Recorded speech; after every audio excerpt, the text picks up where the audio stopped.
Did she say anything to you? No, she just poured me. Are you burned too? That's one of the worst burns I've seen.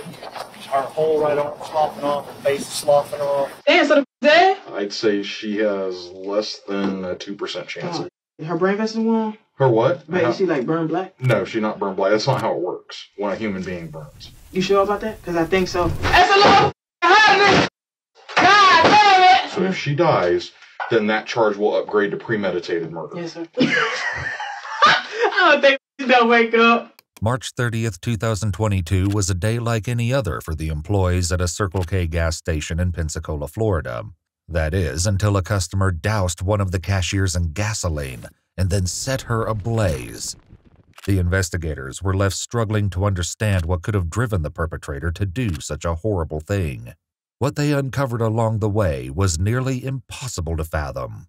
The majority of the following footage has never been seen before.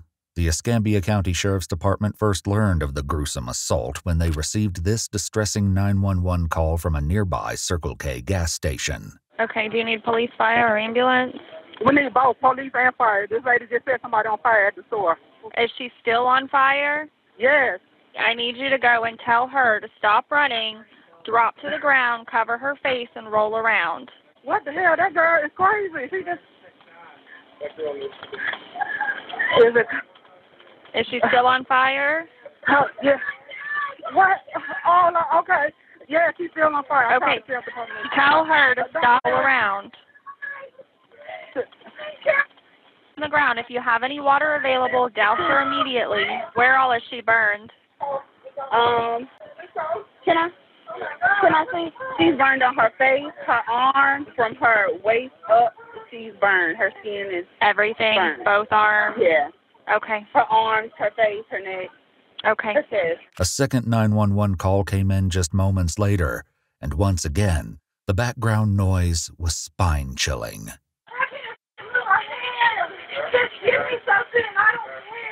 Seeing the carnage in person, though, was so much worse. Hello? Yes, she's back here. Hey, where'd the girl that set her on fire go? She gone. She just left. Yeah. Yes, that she is going to have to go to the hospital, sir. Oh. Yeah, but EMS come in. It's going to be a trauma alert. A quick-thinking customer doused the victim, Joey Helmick, with a bucket of mop water. The police would speak with the man, but first they had to deal with the horror still unfolding at the scene. Shockingly, even the victim's understanding of what had happened was extremely limited. Hey, did she say anything to you? No, she just poured me. Are you burned too? Set me on fire. I didn't even do anything. I just walked in the store. Baby, how old is she? I'm 37. How old do you think the girl that burnt you? Oh, I don't know. Approximately 1/3 of Joey's body was covered in second and third-degree burns. Even with the doctor's best efforts, her condition rapidly worsened. She was placed into a medically induced coma and needed life support to survive. In a last-ditch effort to save her life, Joey was airlifted to a specialized burn center in Alabama. Back in Pensacola, it was the police's top priority to track down the perpetrator and detain them before they could cause further harm. Did anybody see where she went? In a car? Luckily, the witness was able to give an incredibly detailed physical description of the suspect. He said the police needed to be on the lookout for an African-American woman in her late 20s or early 30s, wearing a black sweatsuit with yellow zipper details. Her toenails, he said, were painted with blue glitter polish. The description was broadcast to all the units on scene, and it wouldn't be long before the police caught up with the person responsible for this heinous crime.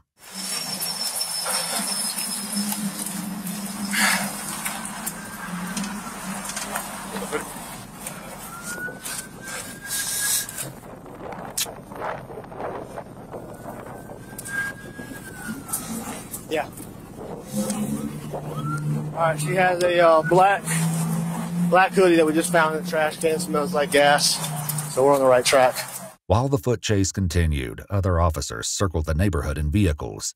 One noticed a woman perfectly matching the offender's description heading up a driveway. I want to talk to this young lady. Hey, you got me on your own? All right, northbound. No, Go ahead, sit down there and go talk to him real quick.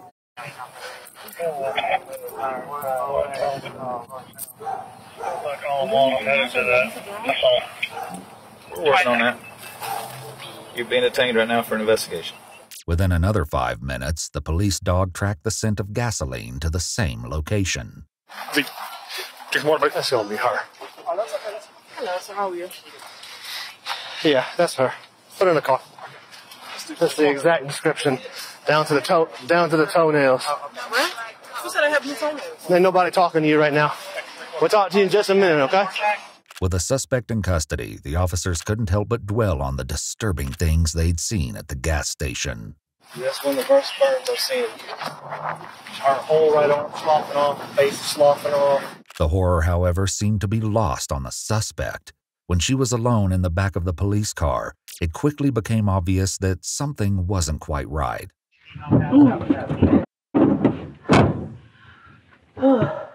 Miss, can you look out for some people, please? All these guys, I had a long way to go. I gotta go to prison. Let me get my public defender. Did I do it? Nope. Can you catch me? Shouldn't have me. Everybody know I go to jail. Don't worry about it. Did I do it? I don't know. Did you see me? See me? See me? I'm real. I'm real. They ain't gonna take that. I buy your knee. And she want me a butt, I buy a butt. Double the back on till I bust. Put the shit in the outs for us. Money make me too, right? Money make me stupid. Believe it or not, this was nothing compared to some of her later behavior, which would pose a significant barrier to understanding the crime. Before departing the scene, the police also spoke to the elderly owner of the home where the suspect was apprehended. She was a friend of the suspect's family. She said something to you about a gas can? That's something like that. Gas can. I ain't worried about it. Well, we might be worried about the gas can. Where would it have been at? She had it when she left me. She said she's going to get some gas. I said, for what? She said, I got a phobia. I got to put gas in. Well, I didn't question it. That's what I was talking to her about when she come. I said, what'd you do with my gas can? Throw it away? How long was she gone before she came back? Just a few minutes. More of what the homeowner had to say would become relevant once the police began to untangle the complex details of what led to the horrific events at Circle K. Getting the story directly from the suspect, however, would not prove to be as easy, and the detectives involved in the case would likely remember it as one of the craziest interrogations they'd ever conducted. Every time you're sleeping, I wish she could say we should get up. Figured to look at her stupid. She brought my baby piece of my baby. She's like, what's going on? They're not to the shit serious. I seen it by all flames. You can't disrespect me. Don't tell me something that a black person already know. You know, a black person would never say, and tell, and a lot of people lost some shit. You disrespect me. I was already mad. It was for 2 goddamn white people in there, and for me to jump on the counter and take the cash. You still mind though. You can't. This is what happened. You gave me that shit. I didn't say that I walk up. You said something. The man said, "You gonna monkey?" Excuse my name. You can't stand there looking like a monkey. Why didn't you just go to work and mind your business? Why you like me? She gave me some gas. Yeah, well, she gonna have to come. You gonna have to see her, damn. The money make the girl scream. The money make the girl scream. The represent 2010. The reason Betty was behaving this way would have to be determined sooner rather than later. What police learned would have a huge effect on the case, particularly when it came to the question of motive. What's up, baby? Yes, sir, how you doing, ma'am? You need something to drink? Yes, please. You want some water or something, or what? Can I have some juice and soda, please? What kind of soda you want? Please, sir. I mean, we got Coke products. Coke, Dr. Pepper, Mountain Dew. I'll take Dr. Pepper, please, sir. Dr. Pepper. Oh, Dr. Pepper. Yes, sir. We have something in common. Love me some Dr. Pepper. What's your name, sweetie? Sir, my name is Betty Jean McFadden. Betty? Betty Jean McFadden, sir. Is it okay if I call you Betty? Yes, that's fine, sir. That's my first name. Awesome. Betty Jean. Yes, sir. It's a pretty name. Thank you, sir. Where do you stay at? I'm homeless. Though Betty had been picked up at a house, she clarified that she did not live there. The homeowner said that in the past, Betty and her family members had stayed with her, but that was no longer the case. This was a great start to ironing out what had happened at the gas station that day. But then, Betty's story took a sharp turn off topic. Well, sir, I want to make a little complaint. I've been homeless, and I was on the streets. I tried to go get some heroin, and I couldn't make it. But, I'm trying to find out who the guy was. Look at what I got. Thank you, sir. Yeah. Here you go. I'm not blaming my mama for that, because I don't know what she was doing. But... Despite the brief interruption, Betty launched right back into her story. Unfortunately, it didn't make any more sense than when she started, leaving the police struggling to understand Betty's mental state. Oh, that was about 2 years ago? Sir. Okay, good deal. So, do you know what year it is now? We should be in 2022. Okay. Just out of curiosity, do you happen to know who the president is right now? Biden? Why are you asking me these questions? Am I in trouble? Well, we're going to talk about that. Okay, sir. I'm explaining to you, listen, I'm black, so you need to listen to me because it's a complaint. I don't know what's going on. I don't know why I'm in here, so don't get an attitude with me, okay? Listen. Hey, look, I'm here to listen to you, and I want to hear everything you got to say, okay? Okay, so just ask me questions. What's going on? I don't know. At this point, the detectives made Betty aware of her Miranda rights, and she confirmed that she was willing to keep talking with them without a lawyer present. This was the beginning of a wild ride. I'm just a little upset right now. I understand. Hey, look, I'm just trying to get to know you because you and I have never met each other before. What's going on here? And so all I want to do is... my hair, sir? We'll talk about that, but I want to get to know you a little bit. What is that paper? That's your rights. In order for a suspect to waive their Miranda rights, they must show that they understand those rights, have decided intelligently not to invoke them, and have not been coerced into continuing to talk with police. The fact that Betty almost immediately demanded to know what the paper she just signed was isn't a great indication that she understood her rights. Can you kind of tell me what you did today? Start from when you woke up until right here with us meeting. Sir, I kind of did something that I don't know what I did. What's your next question? Okay. So you said that you did something today because something upset you. So tell me about that. Somebody came to me. White corporation came to me, said something to me, but it wasn't intended for her. I was going there to do something to try to be a criminal, which I am. Okay. Where's there? You said you were going there. I went to the store, so I had to mind my business. I just wanted to go get me soda, but I mean, I'm not going to keep telling you. Just tell me what's going on. I'm not telling you anything else. Well, why do you think you're in here? I mean, I know I did it. I did it. Okay, well, what did you do? I mean, I went in the store and did a criminal act. And that's what I'm saying. What was that criminal act? I'm not telling you. Though Betty was currently reluctant, her story would come out in due course. As it turned out, she was hiding more than anyone expected. Okay. So did you go to the Circle K today? Was that one of the stores you went to? Yes, sir. Okay. Did you get some gas? It's not funny, sir. Listen. The woman that worked for me, she walking into the store. She came to me, I had the gas, taking my gas. I lied 74 with this. Listen, it was not for her. She said to me, it was for two white people in the store, to get things burnt alive.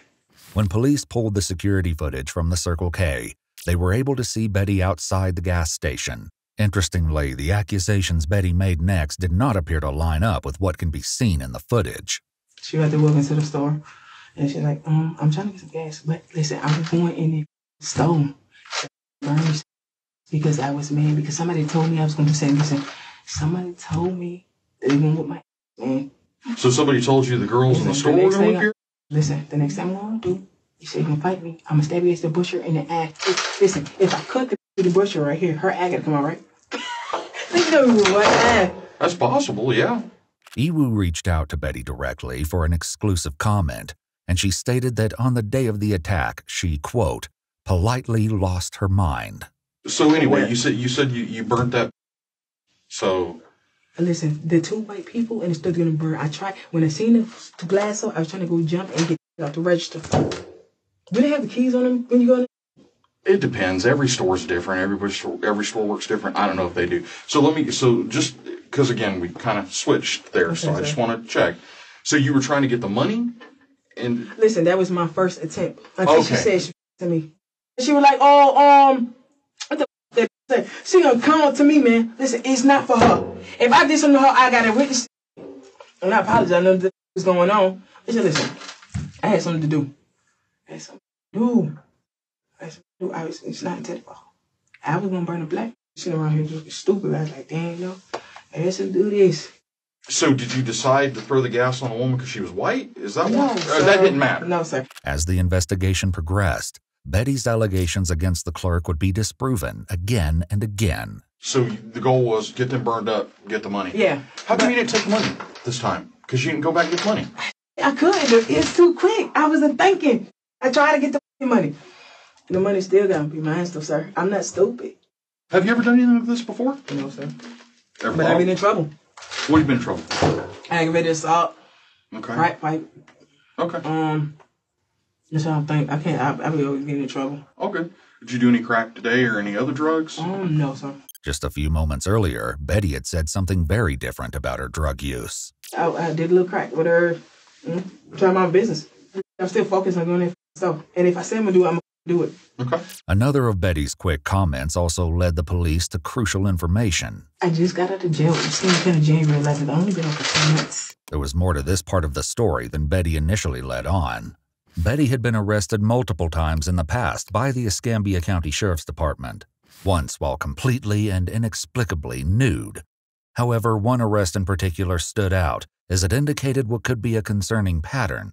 Back in June 2019, Betty was arrested for throwing a rock at a convenience store clerk who asked her to leave. When the police arrived, Betty scratched and bit an officer while they attempted to place her under arrest. While there's no footage of the arrest itself, Betty's behavior in the police car was dishearteningly familiar. I will collect your rocks evidence. You don't got no rock, you. Come on, man! Don't tell me! That's a big boom! You're the one that said. Hold up! See, can I get up? Help me! Go! This guy. So I usually pull it I out. want to. They're going to take me anyway. Oh, okay, I'm out. Hold up. Shut up.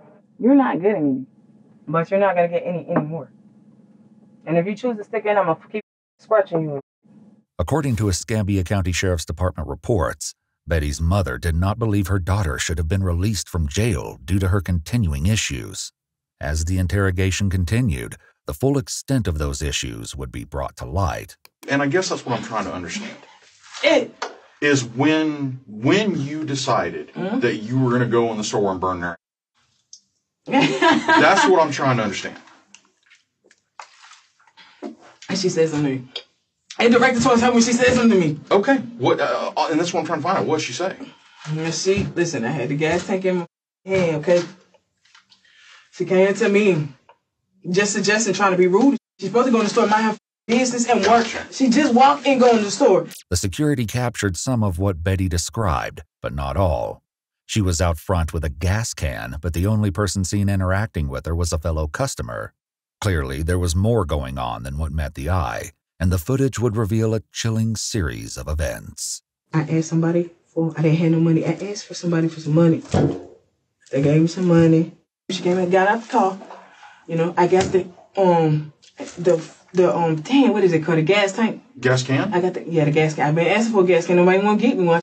That's right, Betty didn't even pay for the gas used in the vicious attack. More security footage showed Betty walking into Circle K with the woman she spoke to outside. The two waited in line together, and according to the police report and receipt on file, the woman paid for Betty's gas. Just 1 day later, the woman who paid for the gas posted on her Facebook, "I gave this MF $5 for gas, and this what she used it for."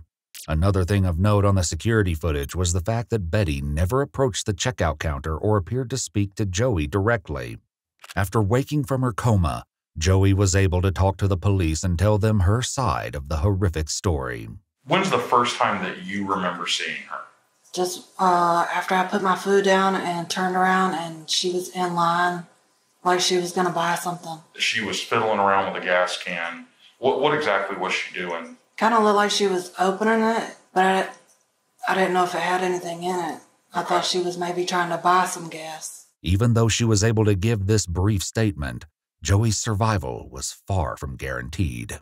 The security footage showed that once the gas was paid for, Betty exited the store and filled the gas can, her terrible plan now in motion. When she returned to the store with the full can, no one recognized the impending danger. I don't know what's going on, but she got it. Okay. I went in there, on school there, throw the gas on her. Ah, she threw me. I threw the grass on her. She ran back there. I had matches in my jacket. Okay. Ripped the match. Threw it on her. Okay. I mean, I don't know how people burn. I ain't giving. So you didn't care whether they burned or not? No. I seen her burn on fire. Shit, flames going everywhere. I just walk at the store. Joey also couldn't add any more context to the senseless attack. And you said she poured gas on you, it got in your eye. Did she say anything to you? Nobody said anything to anybody. I looked up in the doorway to, to come in the office, and all I seen was a match, and she just stood on me. Betty's own recollection failed to account for the true horror of the attack, but the security footage would reveal the full extent of the senseless and terrifying act. Currently, though, the focus remained on Betty's version of events. She just pissed me off. I got mad. He said it. And once you're mad, there's no going back, right? Yeah, but she still got to attitude when she said it to me. I got you. Yeah. So it was less about what she said and more about how she said it? Everything she said. Listen, it wasn't even about no color, man. I don't see color like that. Oh, good.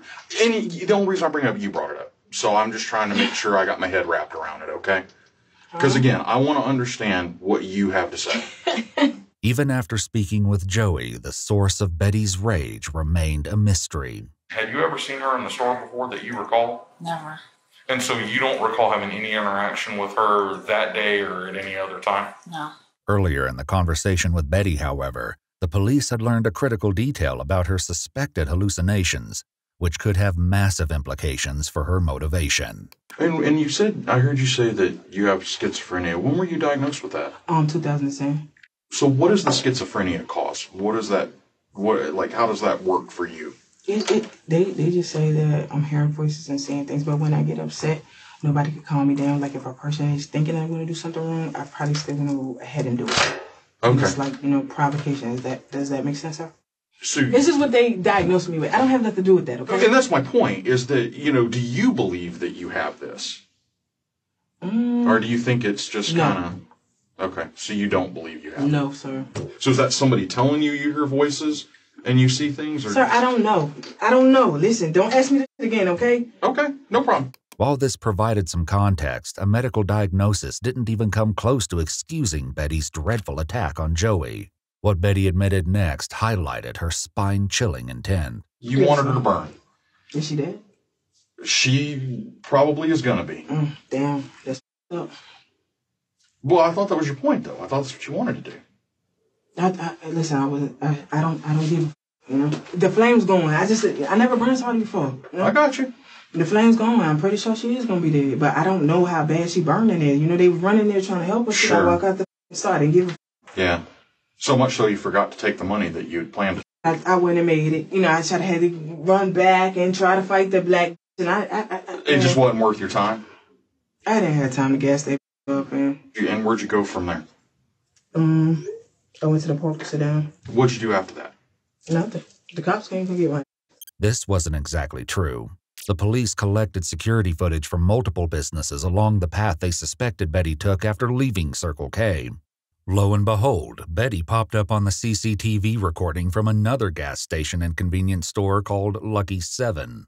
Based on both the timestamps and the fact that Betty was no longer wearing her sweatshirt, the police knew that this had taken place after the attack. Apparently, she had decided to run a quick errand while fleeing the crime scene. Curious about what Betty had bought right after setting Joey on fire, officers retrieved the contents of the Lucky 7 bag from the house where Betty was arrested. I don't know what, because you'd be surprised at young people. There's another Fireball? Yeah. Okay. Yeah, that's the same one that's out there that she had in her hand. What is that?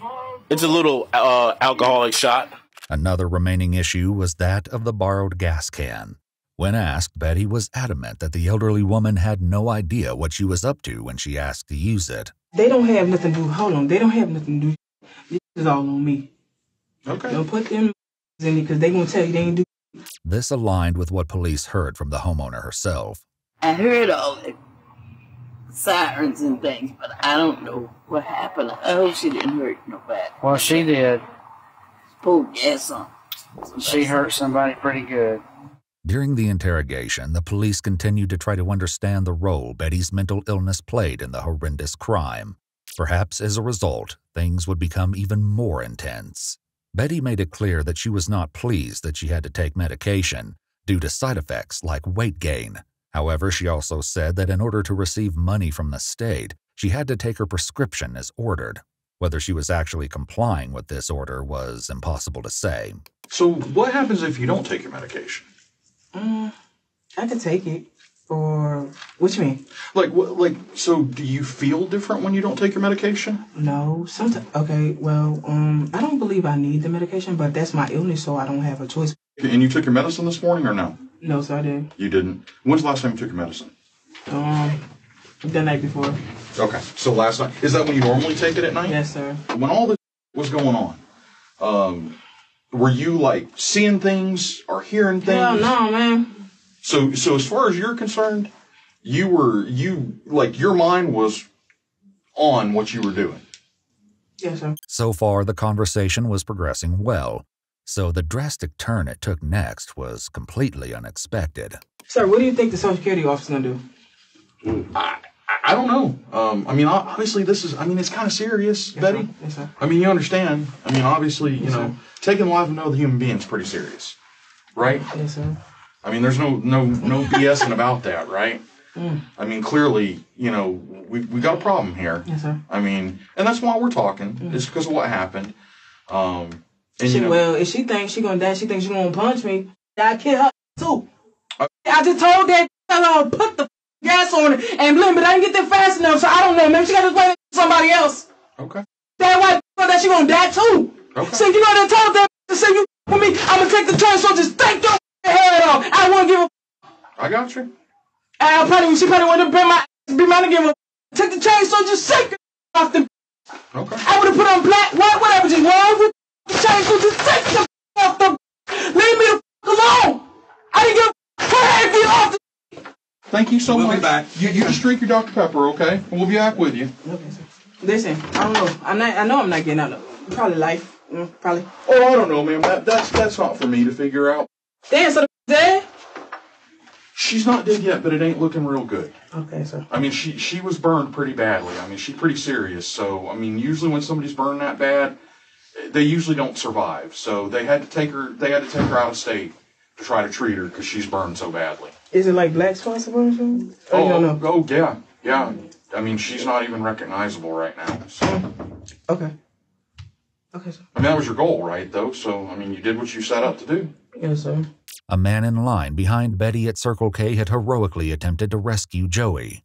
His recollection of the attack was bone-chilling. And so I'm hearing this screaming, so I go back there, and the girl's from the waist up is on fire. And what do you do at that point?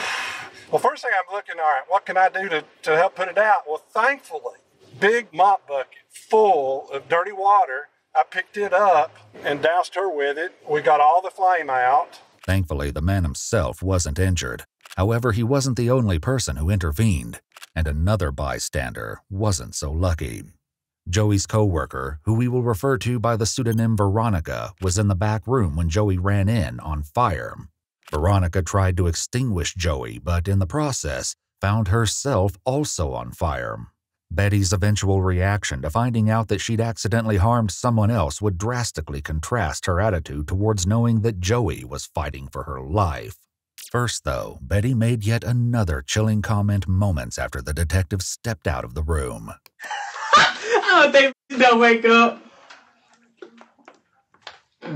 While the detectives regrouped, crime scene techs spent a few minutes taking photographs of Betty, swabbing her hands and collecting a DNA sample. They also had her change into different clothes, as hers would be taken as evidence.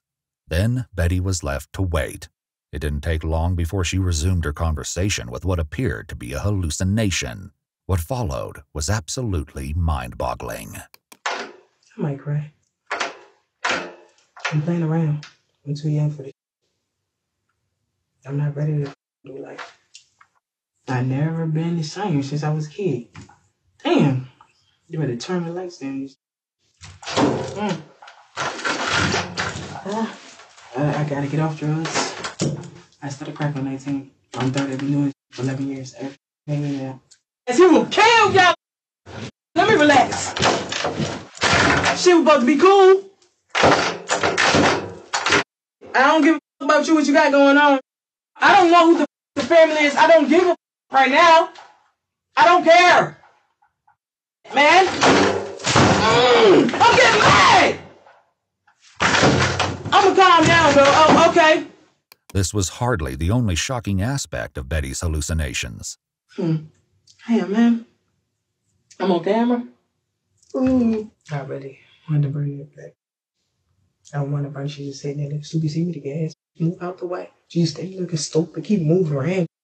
If somebody me, I do this again. She cannot be up there crying, man. That would break my heart. I didn't mean to get her involved in today. Some people don't want to get money. These white people, they need to get money.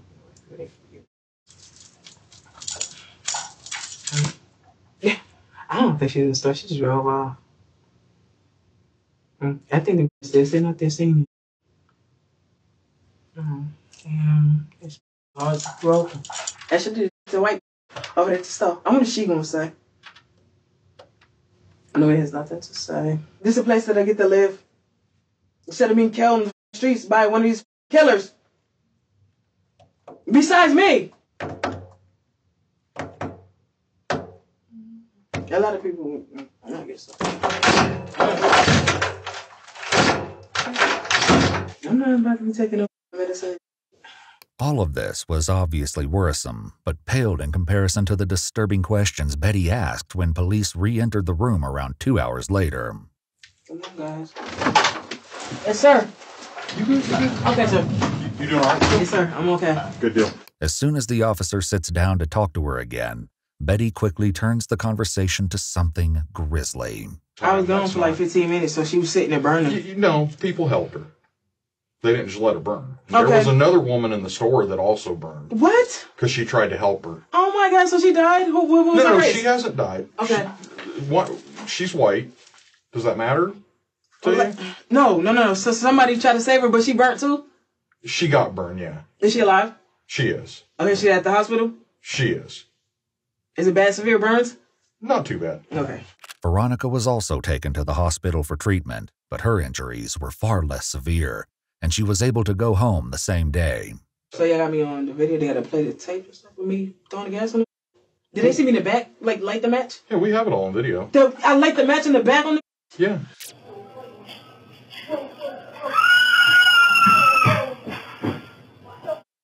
The camera in the back room captured the exact moment Joey's coworker Veronica realized what was happening and how she too was set alight when the fire jumped from Joey's clothing to her own.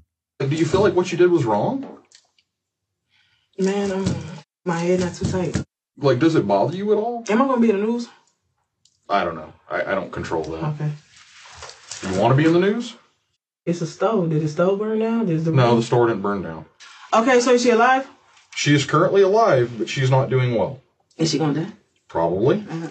Like, what's the chance? I'd say she has less than a 2% chance. Her brain vessel gone? Her what? Is her brain vessel gone? Is she breathing with, like... No, she's not breathing on her own. How does that make you feel? Life support? Yeah, basically. But is she, like, burned black? No, she's not burned black. That's not how it works when a human being burns. You sure about that? Because I think so. This was just the beginning of Betty's peculiar interest in the degree of her victim's injuries. Do I see, like, the pictures and stuff of her or nothing like that? Well, why do you want to see the pictures? Because I don't know how she looks now. Well, why does it matter? They're not going to show me nothing I did? Like, no picture, nothing? Why do you want to see it? I don't know. Is she at the hospital? Is she still outside by that store burning? No, she's at the hospital. Okay. They're trying to save her life. But is she burned? Like, is she black? Because she's a white woman. I killed a white woman. I know she's white. Okay, so. But I mean, no, it's not like people char up like that. It's like their skin peels away. But is she like chocolate black, or she didn't burn took like crust? Did she? What was that? Your goal to make? I don't know, sir. I just put the lens in it. You know, what about the black woman? Did she survive? She's not burned or nothing, is she? No. I mean, you're asking a lot of questions about her being burned. I'm just curious as to why. Did you see her? Yeah, I've seen her. So you was out there when you took it. What happened? Like when y'all went into the store? What do you mean what happened? I want to know what happened when y'all went into the store and seen her burning. Why? Why does it matter? I didn't see her burning. I saw it after she burned. So how would her body look? All her skin's falling off. So she like bone? She got a skeleton? No, not bone. You got a lot of layers of skin. You see, like, why are you so excited about this? I'm not excited, sir. When Betty's rapid-fire questions showed no sign of slowing down, it was up to the detective to move things along. So here's the deal. Here's what's going to happen. So you're going to be booked into jail. The charge right now is attempted premeditated murder. Yes, sir. Now, if she dies, which she may, I mean, she's not in great shape, so if she dies, then that charge will upgrade to premeditated murder. Yes, sir. Thank you so much. I appreciate you talking. Welcome. You know, you have a good day, sir. You kiss your kids goodbye. Kiss your kids. Tell kids you love them. Kiss them. Good luck to you. Good luck to you, sir. It took another 40 minutes or so before the police were ready to transport Betty to the county jail. She spent the time just as she had before, conversing with her hallucination. I probably would have did her whole body crazy. Gotta get the out of my face. Don't come here. Just get out my face. Damn. She still keep with me. That's a lot happening. God damn it. Turn up and heat up. I wonder how long they gonna make me wait. I hate waiting on. Your plans are falling off. Yes, sir. Hey, how you, man? You ready to take me, sir? Yep. We gonna okay, so let's go. About time. Okay. Look at me like a crazy. All right. I think pink better than yellow. Pink, yeah, pink. They got all the tablets and stuff. Here we go. It's the first day of life. 40 years, boy. There was a lot of evidence against Betty, but the following legal proceedings were far from simple.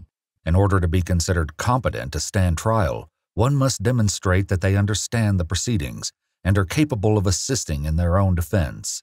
The courts decided that Betty did not meet these criteria until more than a year after the crime took place. Against all odds, Joey survived. She went through excruciating treatment for her burns over a period of many months and underwent multiple surgeries. Her grueling recovery didn't just impact her, but the rest of her family, including the children she was raising as a single mother. Despite reconstructive surgeries, she's expected to have permanent scars as a constant reminder of what she went through. When the case finally went to court, Veronica, Joey, and Joey's family all delivered impact statements detailing how their lives had been forever changed by Betty's senseless violence. On February 7, 2024, Betty pled no contest to the charge of attempted premeditated first-degree murder and was sentenced to life in prison.